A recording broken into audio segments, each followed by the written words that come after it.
मैं किरण कुमारी अखिल भारतीय आंगनबाड़ी कर्मचारी महासभा संघ की जिला अध्यक्ष हूँ। इस प्रखंड में उपस्थित प्रखंड अध्यक्ष कंचन जी बहुत ही कर्मठ, ईमानदार, वफादार जो कहिए वो हमारी कंचन जी हैं और यहाँ पर उपस्थित हैं। इनको मैं हार्दिक अभिनंदन करती हूँ और तमाम सेविका सहायिका बहन उपस्थित, उनके अभिभावकगण, मैं सभी को मैं हार्दिक अभिनंदन एवं वंदन करती हूँ। आज जो ये बैठक रखी गई है, बहुत उम्मीद लेकर हम आए हैं और सबसे पहले तो मैं बता दूं, जो आज 47 वर्षों से हम लड़ाई लड़ रहे हैं, लेकिन धरातल पर नहीं लड़ रहे थे, लड़ाई लड़ रहे हैं। कभी 16 सूत्री मांग, कभी 20 सूत्री मांग को लेकर के लड़ रहे थे, ठीक है। लेकिन समान काम के बदले समान वेतन के लिए हम कभी लड़ाई नहीं लड़े। तो हमें क्या चाहिए? मानदेय नहीं, वेतनमान चाहिए। मानदेय नहीं, वेतनमान चाहिए। तो हमारे वकील साहब थे, पहले बता चुके हैं और बहुत बहन जो है से अभी लेट से आई हैं, इसलिए मैं दोबारा रिमाइंडर मार देती हूँ, फिर ये अपना बताएंगे। 2003 में शिक्षा मित्र की बहाली हुई थी। सभी बहन इससे अवगत हैं। लगभग सभी पंचायत में एक न एक टीचर अवश्य होंगे, पंचायत शिक्षक। तो 2003 में बहाली हुई थी शिक्षा मित्र का, मात्र 1500 रुपया महीना पर 11 माह के लिए। जब 11 माह पूरा हो गया तो उन्होंने हाई कोर्ट में रीट फाइल किया। जो एक प्राथमिक शिक्षक को जब 40,000, 45,000, 50,000 तनख्वाह दे रहे हैं तो हमें क्यों नहीं, जबकि हम भी तो उतना ही वर्क करते हैं, उतना ही समय देते हैं। तो उसके लिए जो है सो उन्होंने फाइट किया, तो हाई कोर्ट से सुप्रीम कोर्ट तक उन्होंने जीत हासिल किया और आज उनकी तनख्वाह कितनी है? 40,000, मिनिमम 40,000। और हमारी बहाली कब हुई थी? ये संस्था कब से चल रही है? 1975 से। आज 47 वर्ष होने जा रही है, लेकिन हमको मानदेय के रूप में क्या मिलता है? मात्र 5950 रुपया, मात्र 5950 रुपया, जबकि एक मजदूर को भी 500 रुपया रोज मिलता है। देहात में 300-400 है, लेकिन मार्केट में 500 रुपया से कम नहीं है। तो भारत सरकार का एक नियम भी था, जो एक मजदूर कम से कम उसको 18,000 तनख्वाह मिलना चाहिए। अगर हमको सरकार मजदूर भी मानती तो 18,000 देती, लेकिन हम तो ना शिक्षक है, ना मजदूर है, ना एएनएम है, ना कुछ भी नहीं है। लेकिन काम हम कितना करते हैं? एएनएम का भी काम करते हैं, टीकाकरण करते हैं, टीकाकरण कराते हैं। बीएलओ का भी काम करते हैं, जो सरकारी कर्मी को करना है। उप रजिस्ट्रार का काम करते हैं, जन्म मृत्यु प्रमाण पत्र बनाते हैं। तो हम एक सरकारी कर्मी का काम करते हैं।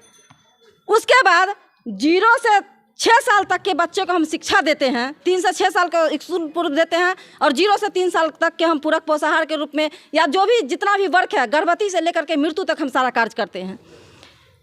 और वही बच्चा को जब हम प्राथमिक शिक्षक में देते, प्राथमिक विद्यालय में उसको एडमिशन कराते हैं, तो वैसे टीचर को तनख्वाह है अभी पुराने टीचर को 80,000, 60,000, 50,000, नए वाले को 40 से ओवर। लेकिन जब वही बच्चा को हम शिक्षा दे करके उसको 6 वर्ष में उस प्राथमिक विद्यालय में एडमिशन कराते हैं, तो उनका तनख्वाह 40,000, 50,000 है। तो फिर हमें क्यों 5950 रुपया?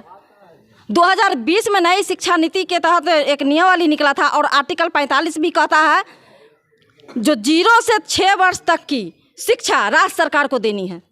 हम लोग सारा डॉक्यूमेंट निकाल के उसके बाद हम आवेदन दिए हैं, आपको लोक की शिकायत में दिए, प्रधानमंत्री के यहाँ दिए हैं, हर जगह हम लोग दिए हुए हैं, जिसका एक बार सुनवाई 6 तारीख को हो चुकी है और कल फिर सुनवाई है। दूसरा सुनवाई जो है से कल 19 तारीख को है। तो मेरा मूल उद्देश्य है, मेन मांग है हमको समान काम का समान वेतन। जब आपने नियमावली 2020 में आप ही के द्वारा लागू किया गया, जो प्री प्राइमरी शिक्षिका का दर्जा हमको देना है, तो उसके लिए डिप्लोमा कोर्स 6 महीना कराना था, मैट्रिक पास, और मैट्रिक पास से जो ऊपर 1 साल मैट्रिक पास को 1 साल का, और मैट्रिक पास से ऊपर जितनी भी सेविका हैं उनको 6 महीना का। तो वो ट्रेनिंग कहाँ पे रुकी हुई है? सबसे पहले तो हम ट्रेंड होंगे, तभी तो हम प्राथमिक शिक्षिका का दर्जा मांग सकते हैं, और मिलेगा। वो कैसे मिलेगा? हम समान काम का समान वेतन कैसे लेंगे? लड़के लेंगे। कैसे लेंगे? क्या बिना लड़े हुए आपको मिल जाएगा? हमें समान काम का समान वेतन चाहिए, हमें पेंशन चाहिए, पीएफ कटना चाहिए, टीए चाहिए, तभी तो हम खुशहाल रहेंगे। मेरा बच्चा खुशहाल रहेगा। वो कब कितने पीढ़ी तक चलेगा? जब एक शिक्षिका बन जाएगी एक पंचायत में, एक वार्ड में, तो उसको 7 साल तक, उसका 7 पीढ़ी तक उसका चलते रहेगा, खुशहाल रहेगा। 7 पीढ़ी तक उसका परिवार खुशहाल रहेगा। और एक फ्लॉप करेगा तो 7 पीढ़ी तक उसको भुगतना पड़ेगा। तो हमें क्या चाहिए? समान काम का समान वेतन चाहिए। हमें क्या चाहिए? समान काम का समान वेतन। तो हम आप लोगों से अभी फिर निवेदन कर रही हूँ, समान काम का समान वेतन के लिए हम जो है हाई कोर्ट से सुप्रीम कोर्ट तक रीट फाइल करेंगे और जीतेंगे, हर हाल में जीतेंगे। इसलिए कि गुजरात में जो ग्रेजुएटी का दर्जा मिला है उसमें मात्र 5 पेटिशनर गए थे, आवेदिका, सेविका और सहायिका। आप 2020 का नियमावली उल्टा लीजिए, या ग्रेजुएटी का दर्जा वाला भी हम भेजे हुए हैं, वो भी देख लीजिए आप उल्टा के। गुजरात में कैसे ग्रेजुएटी का दर्जा मिला, 108 पेज का है, आप लोग पढ़ लीजिए उसको सही तरीक़ा से, ठीक है। तो जो पेटिशनर होंगे, यहाँ के बहुत सेविका, यहाँ से हमको फ़ोन गया था, बहुत सेविका जो है गलतफहमी में थी। जो पैसा और डॉक्यूमेंट जो मांगा जा रहा है, बहुत ज़्यादा पैसा हो जाएगा, संगठन क्यों नहीं लड़ेगा, आप लोगों के द्वारा बोला गया था।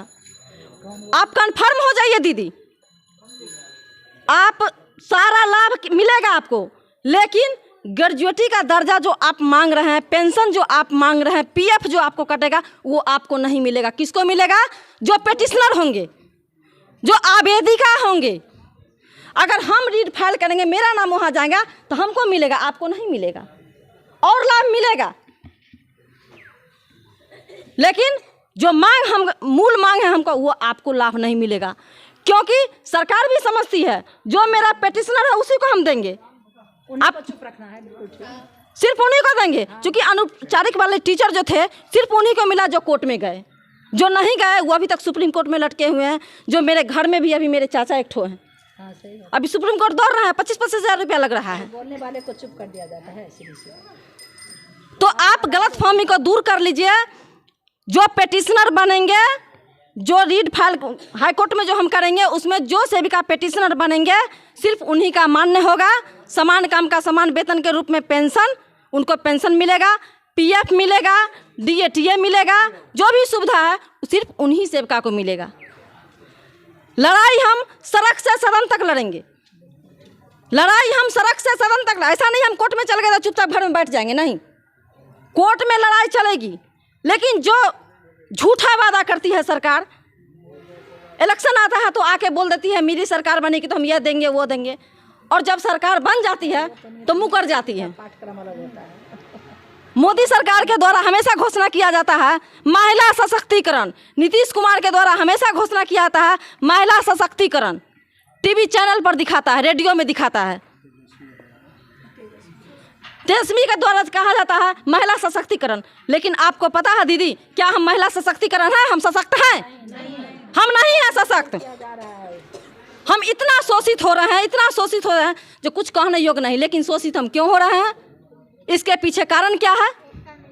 एकता नहीं है, हम संगठनात्मक नहीं हैं। एक सेवका आगे बढ़ने की कोशिश करती है, दूसरी सेवका पैर खींच देती है उसको। हम तो डूबेंगे सनम और तुमको भी ले डूबेंगे, ये सिद्धांत बना हुआ है।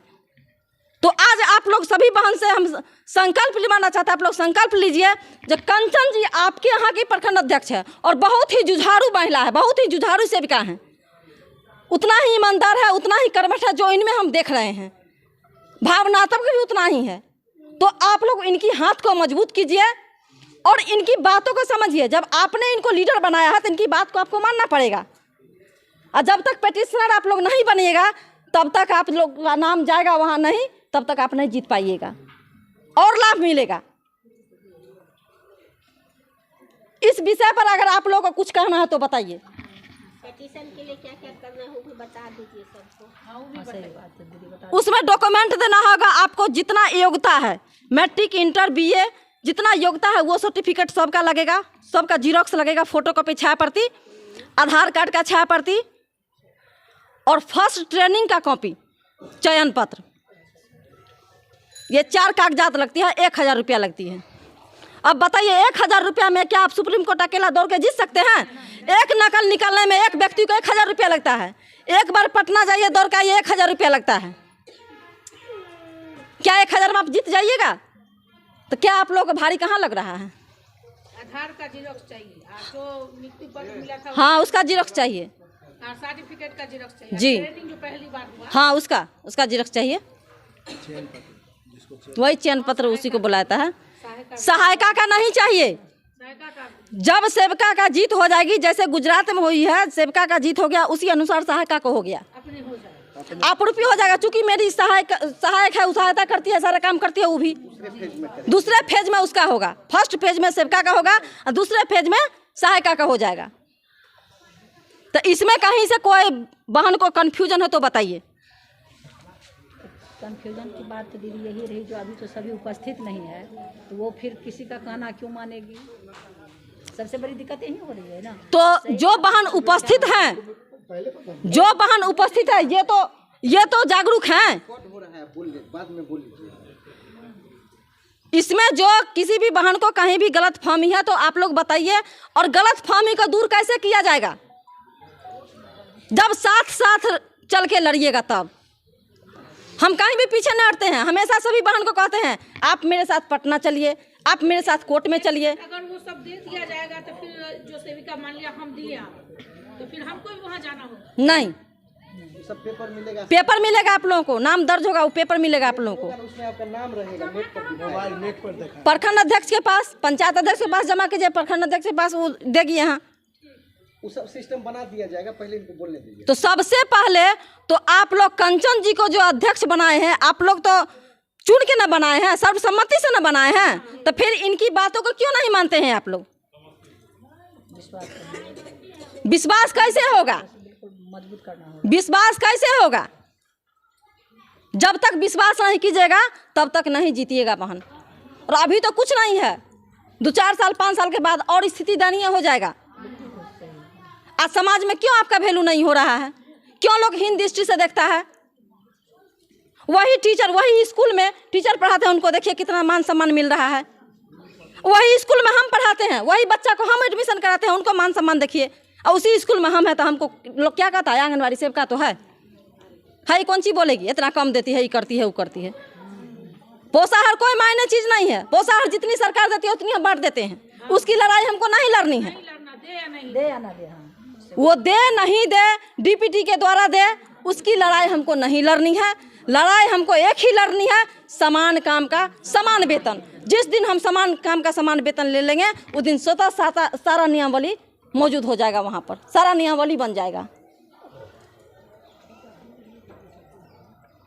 तो इसलिए बहन हम विशेष समय नहीं दे पाएंगे, इस कारण कि हमको भी पटना निकलना है, कल सुनवाई में जाना है। 10 बजे हम नहीं पहुँचेंगे, 10 बजे वहाँ टाइम है, तो हम आज ही निकलेंगे और कल सुनवाई में वहाँ रहेंगे। तो सभी बहन से आग्रह करेंगे, एकत्रित होकर, इकट्ठा होकर, संगठनात्मक होकर के कंचन जी को हाथ मजबूत कीजिए और लड़ाई में साथ दीजिए। नीचे में साइन करके फाइल बनना चाहिए, वो हो जाएगा। पंचायत वो सब बना देगी। अभी का अभी नहीं है कि जो 50 को होगा 50 को 100 को होगा। आवाज दो, आवाज दो, आवाज दो। लड़ेंगे, जीतेंगे, लड़ेंगे, लड़ेंगे। कंचन जी को साथ कैसे मिलेगा? सब मिलकर साथ देंगे। कंचन जी आगे बढ़ो, हम तुम्हारे साथ हैं। कंचन जी आगे बढ़ो, कंचन जी आगे बढ़ो।